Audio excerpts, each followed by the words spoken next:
Luke chapter 8 verse 19 ang 21. Kung gaano ba ka-importante yung salita ni Jesus ang panahon na yon.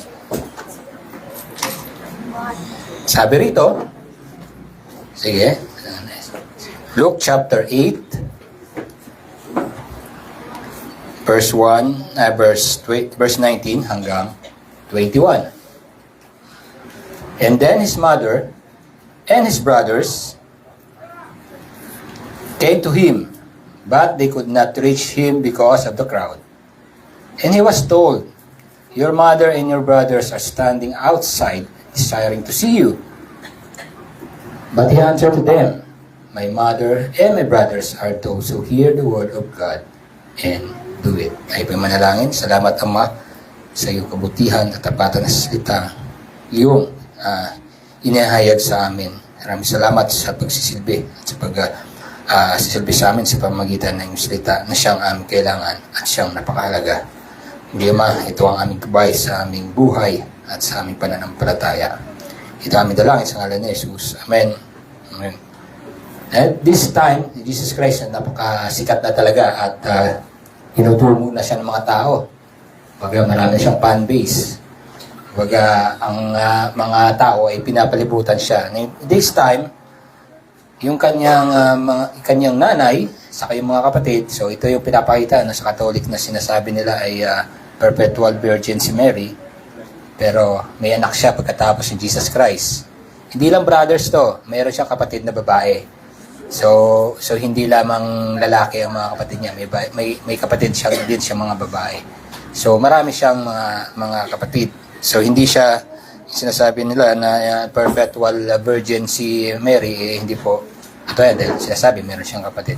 And anyway, di lang tayo sa time kung saan pinapalibutan ng mga tao si Jesus Christ. Marami sa kanyang nakikinig. Dahil nga sa nagpapagaling siya, nagpapalaya siya ng mga demonyo sa mga nasasapian. At lahat ng may mga sakit ay napapagaling niya. So talagang dudumugin siya ng mga tao. Ito dumating ang kanyang nanay at kanyang mga kapatid. So alalahanin mo, dami sumusunod sa kanya, pero ang follower niya dapat yung mga kamag-anak niya. Pero napansin mo, ibig sabihin dumating lamang sa panahon na yan yung kanyang nanay, tinahanap siya. So hindi sila usually na sumusunod kay Christ sa kanyang ministry. So, tayo siguro may gusto lang silang malaman o something may gusto lang silang alamin si Jesus ano nang ginagawa. Pero alam naman natin, nung simula't-simula pa lamang, pinaalala na kay Mary kung ano ang gagawin ni Jesus Christ. So, somehow, nakalimutan nila yung talagang mission ni Christ. Or somehow, hindi mo ma-imagine kung ikaw nanay, pinanganak sa'yo yung tagapagligtas which pinaalam sa'yo, at alam niyo magdadala siya ng mabuting balita. So dapat kung natural na sila dapat yung unang magiging follower o talagang susunod closely. Pero pinapakita rito mukhang hindi talaga sila yung pinaka-close. So hindi guarantee na kunwari kay anak ng Kristiyano ay okay ka na. O tagasunod ka na talaga. Pero ito, pinapakita lamang na natural sa tao yung nakakalimot sa lahat ng bagay, lalo na sa salita ng Diyos. So, gaano kahalaga ang salita ng Diyos? Balikan natin. Umpisahan natin. So, bago tayo nakarating dito sa time na ito, tingnan natin kung ano ang mga ginawa ni Jesus. Sa buong chapter 8 lang muna tayo, simula sa chapter 8 verse 1. So, una, yung mga kababaihan. I-review natin yung sabi before. Una, yung mga kababaihan na tumutugon sa pangangailangan ni Jesus Christ at sa kanyang mga disipulo. So ang focus ni Christ is to preach the word, to heal them, to take care of them, pero may mga physical needs din sila. Kasi nga mga tao rin sila. Pero sino yung maasikaso nun? Ito yung mga kababaihan. Sumunod lang ba sila ng gusto lang nila? May ginawa si Kristo sa kanila. Tingnan natin chapter 8 verse 1. Soon after he went through the cities and villages proclaiming in bringing the good news. Ito naman talaga yung mission ni Jesus Christ of the kingdom of God. And the 12 were with him, yung mga apostles. And also some women who had been healed of evil spirit and infirmities. So yung mga pinalayasan ng mga demonyo at mga pinagaling. Si Mary, called Magdalene, from whom 7 demons gone out. May 7 demonyo si Mary Magdalene na panahon na yun. At pinalayas ng Panginoong Kristo. Si Joanna, the wife of Chusa, Herod's household manager. Sipin mo, mga kababaihan na ito under sa mga galit kay Kristo. Ang kay Herod, household manager. Susanna, and many others who provided for them out of their means. So naunawaan nila yung importansya ng ginagawa ng ating Panginoong Kristo at ang kanyang disipulo. So they are voluntarily help the ministry of Christ by providing ng kanilang pangangailangan. So nakita nila yung halaga ng ginagawa ni Christ, yung salita niya at pinaniwalaan nila. So ito yung mga kababaihan ng ministry kay Jesus Christ, pamamagitan ng pagtulong. So kung isipin mo, dapat ang natural o ang aasahan mo na nakatuwang ni Kristo sa mga bagay na yan, mismo sana yung kanyang mismong pamilya. Pero wala, di ba? Yung kababaihan. So may mga pinapakita rito na hindi porket ganun na sinasabi mo na nga, ano naman ako ipinanganak ko sa isang pamilyang Kristiyano. So hindi guaranteed yun na talagang Kristiyano ka ba talaga. So makikita mo yung paano, makikita mo sa pagiging Kristiyano kung gaano kahalaga sa iyo yung salita ng ating Panginoong Jesucristo. So gaano sila kahalaga. So ito yung pamamaraan nila to pasasalamat sa ginawa ng Panginoon kasi nanampalataya sila, kaya nga napalaya sa kanila ang demonyo at sila'y sumunod at willing silang tulungan yung ministry ni Jesus Christ. So nakita nila yung kahalagahan ng salita ng Diyos. And then sumunod nang binanggit niya yung parable of the sower, which is pinreach ni Pastor Nick last week, yung parable of the sower. Sige, next slide po tayo. So sa parable of the sower, makita natin, meron siya sinabi sa verse 8, he who has ears to hear, let them hear. So importante pag nagsalita ang Diyos, yung salita ng Diyos ay pakinggan yung mabuti. At ito yung laging yung pinaalala ng ating Panginoong Kristo sa crowd. So tandaan natin, binanggit din ni Pastor Nick nung last week, hindi lahat nung nandoon ay tunay talagang nakinig sa Kanya. So merong nakinig at naunawaan at sumunod. Merong nakikinig, pero ang ginagawa dahil nakikinig ay gusto lang nilang hulihin sa pamamagitan ng salita ni Jesucristo na maaari nila ibintang na mali o iakusa nilang pwede nilang iakusa. So which is mga Pariseo nandun din. Follower din ni Jesus Christ sa mga Pariseo, pero ang ginagawa nila, binabantayan nila yung bawat salita at kilos ng Panginoong Jesucristo. So mahalaga yung salitang binibitawan niya at nakaka-apekto talaga sa paligid nila. Na ganun lamang sila katindi sumunod kasi alam nila na yung salita ng Panginoong Kristo ay nagkakaroon talaga ng epekto sa community at sumusunod sa Kanya. So, ganun sila, naiinggit sila o they are threatened sa kanilang maaaring yung posisyon nila mawala kasi yung mga tao ay pumupunta na kay Jesus imbes na ang inaasahan nila sa kanila pupunta to have control with them, may control sa kanila. Pero hindi. Ang Panginoong Jesucristo ang nilalapitan ng mga tao sapagkat nasa kanyang salita ang katotohanan. So, hindi maitanggi yung epekto sa tao na yon. Kaya maraming lumalapit at sumusunod sa Panginoong Jesucristo. So, yung mga Pariseo, ang kanilang iniisip ay hindi kung ano ang sinasabi ng mahalagang salita ng Diyos, kundi paano nagiging threat sa kanila yung salita ng Diyos. So parang kalaban talaga. So ganito ka-epektibo ang salita ng Panginoong Kristo, which is people gathered or drawing at lumalapit sa Kanya talaga ang mga tao. So, ang iba naman, lumalapit sa Kanya, sumasama dahil nga sila ay pinagaling at sila tila ang tingin nila kay Kristo ay ito na yung mag-aahon sa amin, sa kalagayan namin, para siyang, yun na nga, inaasahan nilang king na mag-overthrow sa Roman Empire, which is hindi yan ang misyon ng ating Panginoong Kristo. Ang kanyang misyon ay iligtas sa kanyang bayan sa kanilang mga kasalanan. So, ang iba iniisip ganun, kaya sumusunod sila. So, mahalaga, pag nakikinig kayo, dapat maunawaan nyo kung ano ba talaga ang gustong sabihin ng Panginoong Kristo. So, mahalaga yung pakikinig ng maigi sa kanyang salita. So, kasi minsan, meron na tayong pre-understanding o maaaring meron na tayong concept sa ating isipan at iniisip mo na ito, sinabi ni Jesus to dahil naisip ko na kung anong ba dapat o hindi. O hindi, dapat makinig ka ng maigi. Kasi hindi lahat sa panahon na yan, nakikinig ay maganda ang naging resulta o maganda ang intention sa salita. So, be careful. Yan nga. Sabi niya,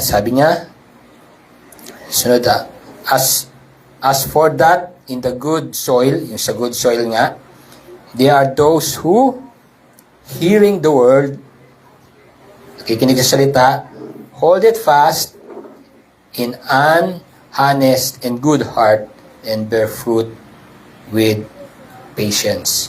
15. Talagang pagtsatsagaan mo pakinggan ng salita. May mga bagay kang hindi maunawaan, humingi ka ng wisdom sa Panginoon. Kasi mahalaga, pag nagsalita ang Diyos, ay make time, make yourself available to hear His word. So itong halaga kung bakit tayo nagtitipon. At sa panahon na yan si Kristo ay tinitipon niya ang tao para makinig ng kanyang salita. Kaya nga sinabi niya, sino yung mga kapatid at nanay at mga kapatid ko? Ito, yung mga nakikinig sa aking salita at sumusunod. Hear the word of God. Nakikinig sa salita ng Diyos at ginagawa ito. So mahalaga kung bakit tayo kailangan makinig ng salita ng Diyos. Kasi maraming ingay sa mundo na maaari kang madistract o maaari kang masway na hindi mo na mamalayan. Na feeling mo ito na yung tama, pero tayo bilang mga tao, we are prone na makalimot at kadalasan ay nadadala sa salita na hindi ng salita ng Diyos, kundi ang salita ng mundong ito na siyang nagpapalayo sa atin sa Panginoon. May mga salita na maaari talagang tayo ay inilalayo sa Kanya. So makinig, kung nagsasalita ang Diyos, it's mahalagang makinig sila. So Old Testament time pa lang, tuwing magsasalita ang prophet sa kanyang bayan, ay sinisiguro niya muna na lahat ay makikinig dahil napakahalaga na yun. At gayon din ang ginagawa ng ating Panginoong si Kristo. And then the lamp, yung sumunod na verse, mula sa Luke chapter 8 verse 16 hanggang 18, sabi rito,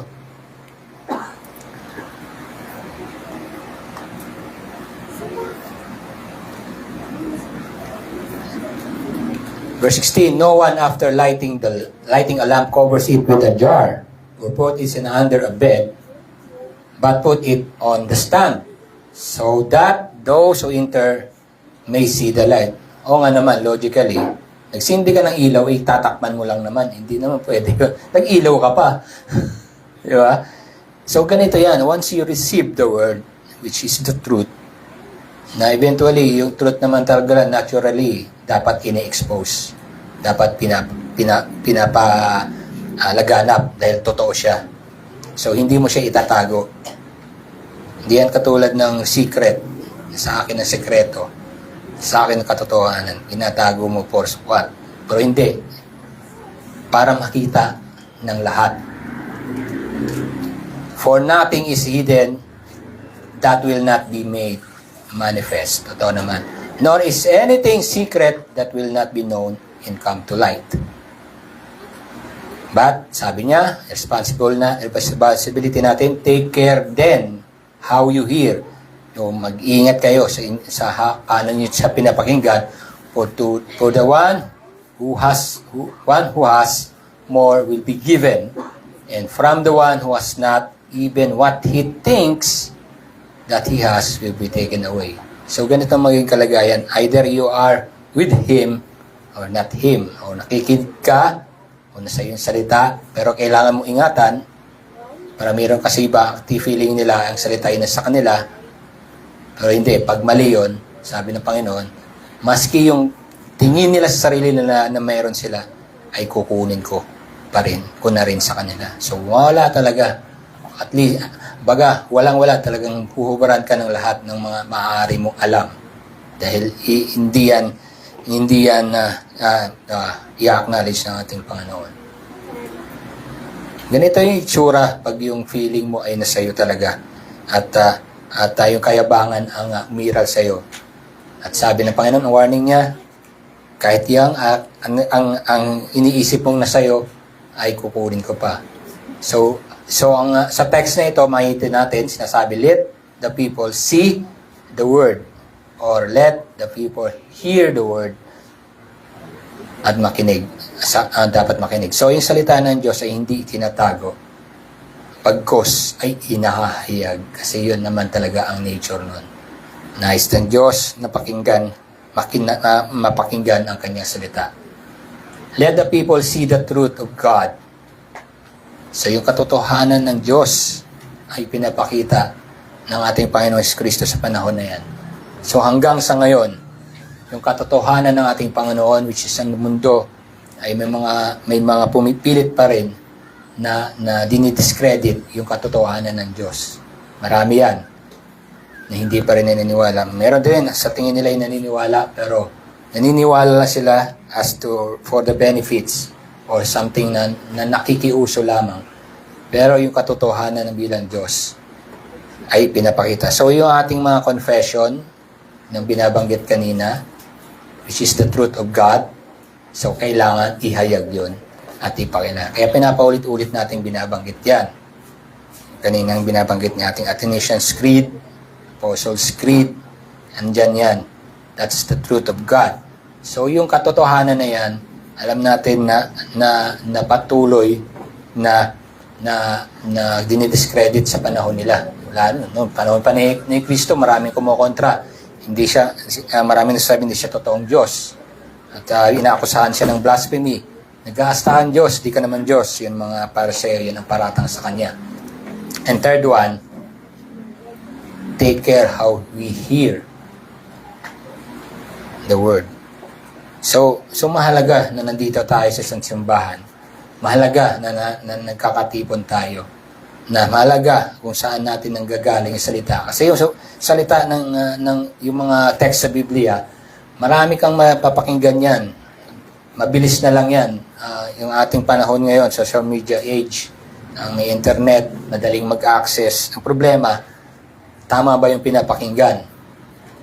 Kasi yun, sana, di mo maka-question. Kami, maka-question mo, itanong mo sa amin, kung sakaling meron kayong question. Pero mamaya nyo na, sa after this service, pwede nyo tanongin yan. So, we encourage you to join us in the lunch. Kasi yun ang time na pwede kayong magtanong kung gusto nyo mag-clarify kung ano yung sinasabi namin o salita ng Diyos. So, yun ang magandang pagkakataon to clarify, to understand. Kasi hindi lahat ay nauunawaan. At hindi lahat ay tama ay yung pagkakaunawa. So, delikado rin. So, bakit may warning ang Panginoon Jesucristo sa mga nakikinig? Kasi alam niya, hindi lahat ng doon ng crowd na sa Kanya nakikinig lamang dahil gusto nilang pakinggan o talagang naniniwala sila. So, nakikinig sila na mali yung pagkakaunawa. At ang the worst sa lahat ay yung hindi talaga nila tinatanggap yung salita ng Diyos. So mahalaga na iniingatan din natin kung ano ang ating pinakikinggan. So noon pa lang, ganun na yung issue hanggang sa ngayon. So hindi na siya bago. Yung salita ng Diyos na binabaluktot ang salita ng Diyos na taking advantage sa mga congregation, sa mga nakikinig. Maraming nangyayari sa atin yan. So, take care of how we hear. So kung may mga question kayo, feel free to ask the pastors kung nais nyo ilinaw. So, yun ang magandang pagkakataon. Kasi dapat nating ingatan yung napapakinggan natin sa nasalita ng Diyos. So, yun ang daloy ng context nung Luke 8 na dumating na sa time ng kanyang nanay at kanyang mga kapatid hinahanap sa Panginoon Kristo. Una, ito ang kahalagan. It is important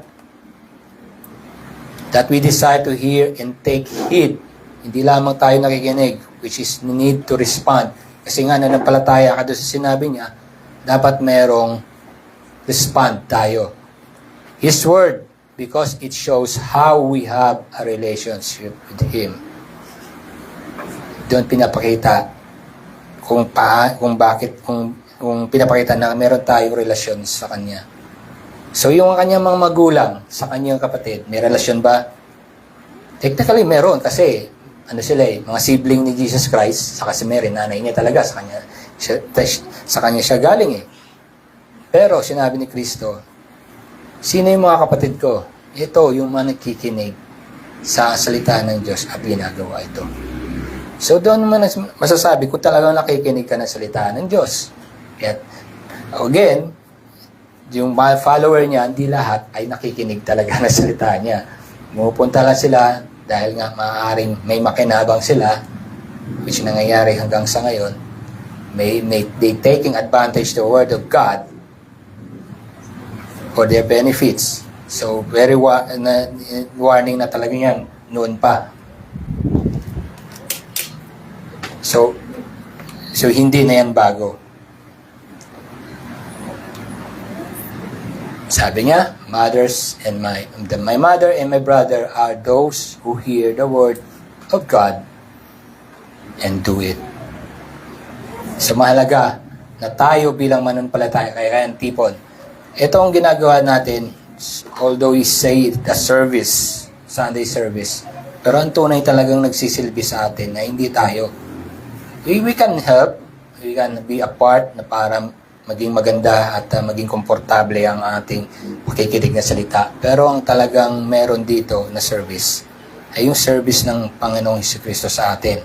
Sa pamamagitan ng kanyang salita, God is serving us His Word to hear. And not only pakinig, kundi to respond, to act on it. Kasi naunawaan mo bakit kailangan mahalaga yung salita niya. So, ito ang pagpapakita na tayo ay may relasyon sa Kanya kasi tayo inangkin niya, di ba? My mother and my brothers are those who hear the Word of God and do it. And then, pangalawa, sige, next slide tayo. Those only who believe and receive His Word has the right to be called the sons of God. Diba? May kasabihan tayo, kailan bang anak ng Diyos? Kung nakikinig kayo ng salita, tinanggap mo.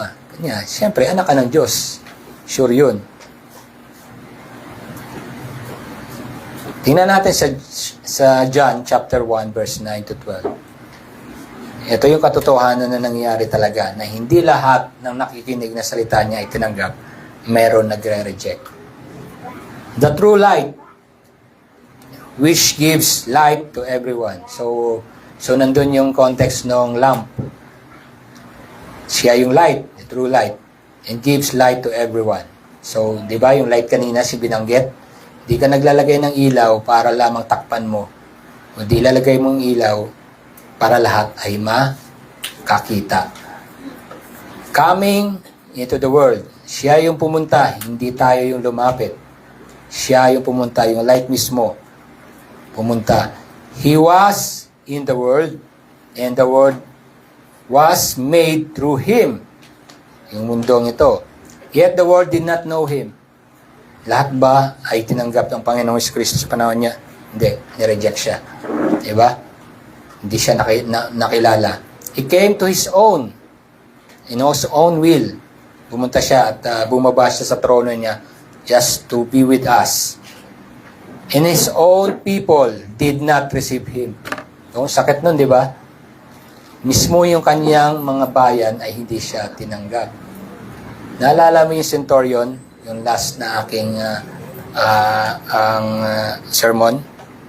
Di ba sabi ni Kristo, wala pa akong nakita sa Israel na ito na mayroong ganitong pananampalataya. Hindi pa Israelite yun.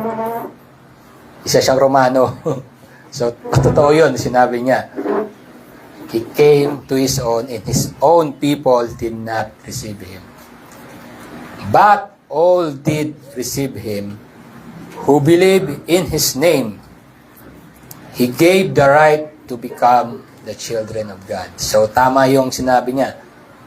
Kayo lang bang anak ng Diyos? Oh, yung nakikinig na kanyang salita at tumanggap sa Kanya. Who were born not by of blood. So, hindi garantiya na ikaw ay pinanganak bilang Kristiyano ay talagang mananampalataya ka. Not of blood, nor of the will of the flesh, nor the will of the man, but of God. So, patandaan natin, hindi sa atin, kundi sa Kanya pa rin, kung bakit tayo ay nanampalataya sa Kanya. Tayo ay pinanganak, tayo ay naging Kristiyano, not sa ating dugo o sa ating sino mang connection natin, sino mang kamag-anak natin, walang iba kundi sa blood, sa will ng ating Panginoon. So, pinapakita na hindi talaga natin, wala tayong doong part as pagiging Kristiyano, which is Christ did all the part of that na maging sa Kanya tayo. Siya yung pumunta, siya yung ilaw para sa lahat, siya yung pumunta sa mundo, siya yung bumaba para sa atin. Pumunta siya on His own, pero walang nanampalataya sa Kanyang bayan. But all who did receive Him, sa lahat ng tumanggap sa Kanya at nanampalataya sa Kanya, siya ang nagbigay ng karapatan upang tawagin anak ng Diyos. Christ came for us to be the light of this world. So tayo ay nasa darkness ng panahon na yan. Those who come to light in this world and took to Himself those who drove to Him. So, yung mga lumapit sa Kanya, at alam natin, ang ating Ama, ang siyang gumawa rin nun. Once we were His enemies, tayo dati kalaban, but now we are His sons and daughters. So that's how the Word of God, so mahalaga nating mapakinggan. Kasi may relasyon tayo sa Kanya.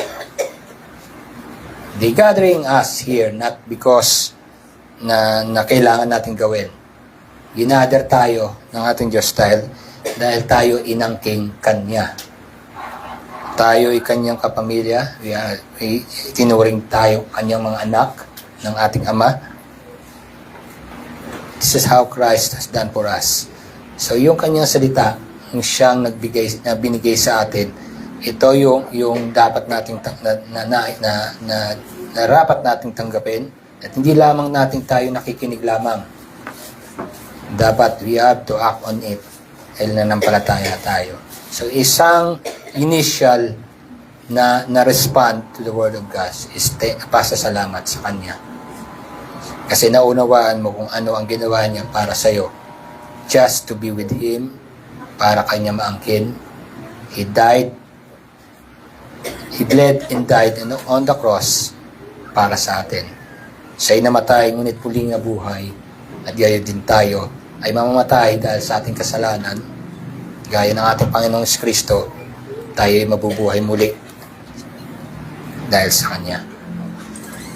So this is how God took us bilang mananampalataya. So yung pagtitipong ito ay pasasalamat natin sa Diyos, at higit sa lahat, pagkakataon natin na tayo ay mapagsilbihan ng ating Panginoong si Kristo sa pamamagitan ng Kanyang salita.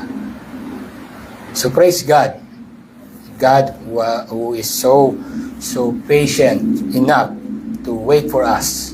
So loving enough na hindi agad tayo hinatulan.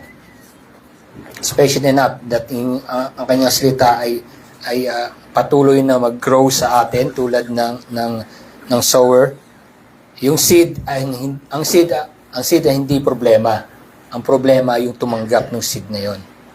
So tandaan natin yung seed is meant to be na tumubo siya at magbunga. Pero yung problema, yung tatanggap na yon. Which is yun ang parable of the sower and the seed.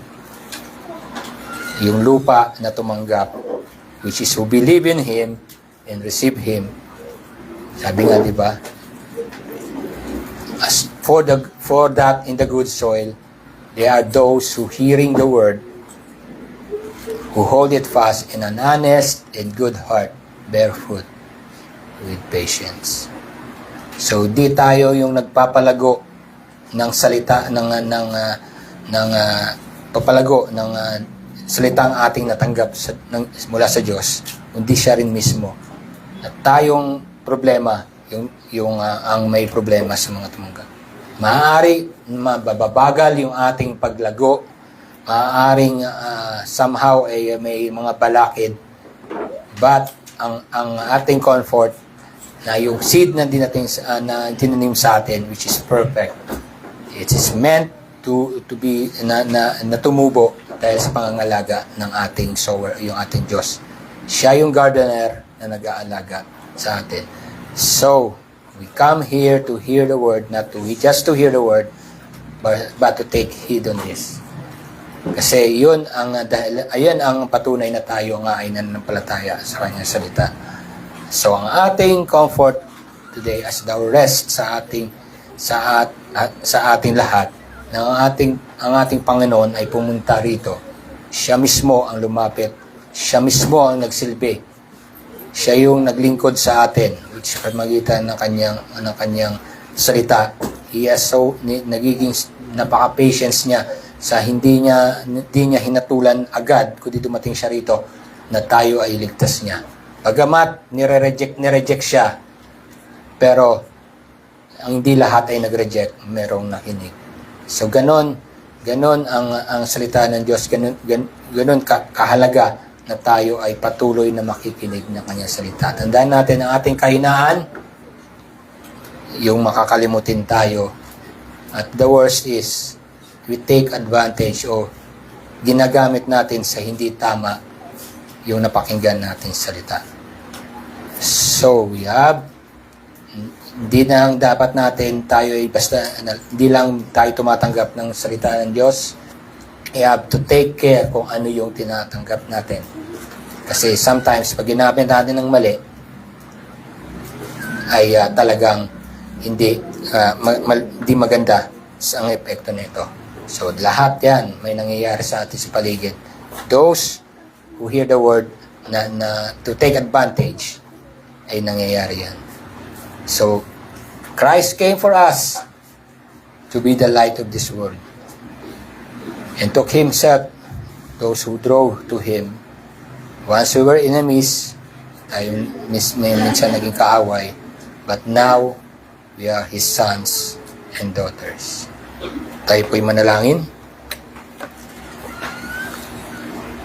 Dakilang Ama, salamat sa iyong mabuting balita na pinahayag sa araw na ito.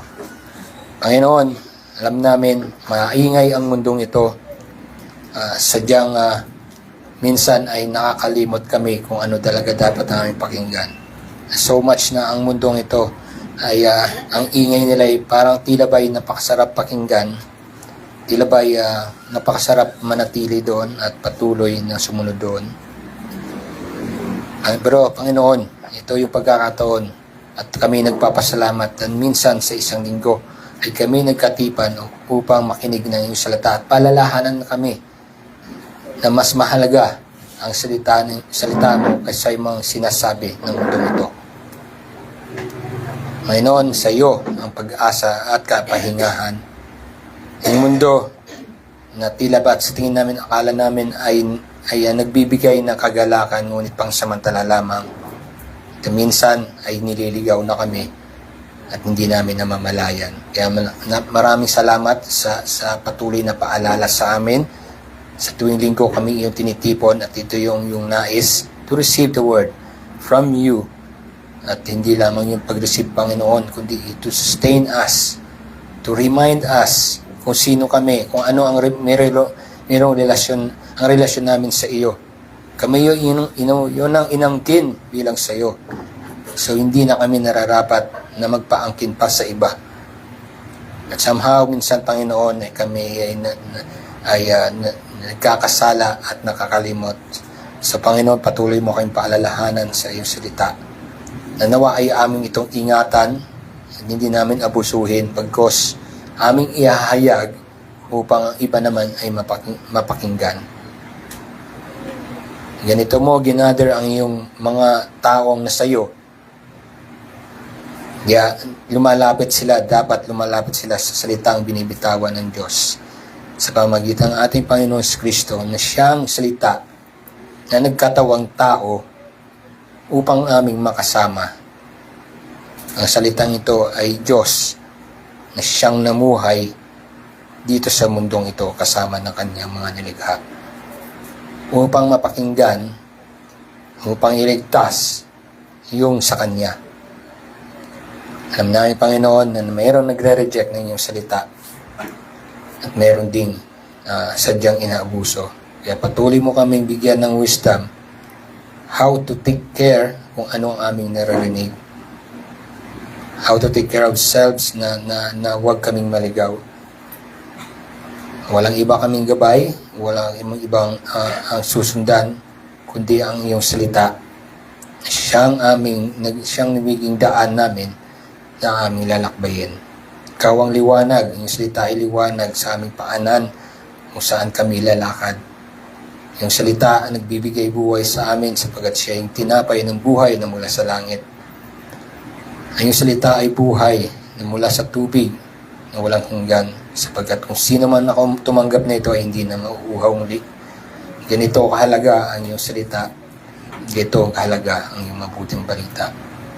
Praise God, Panginoon, that we can rest on your word as you continue to us to gather in this place at patuloy mo kaming pinagsisilbihan ng iyong salita. Maraming salamat, Panginoon, at patuloy ka naming pasalamatan sa buong buhay namin hanggang sa panahon na ikaw ay bumalik at kami iyo nang titipunin para sa iyo. Muli maraming salamat. Ito may dalangin sa ngalan ni Jesus. Amen. Amen.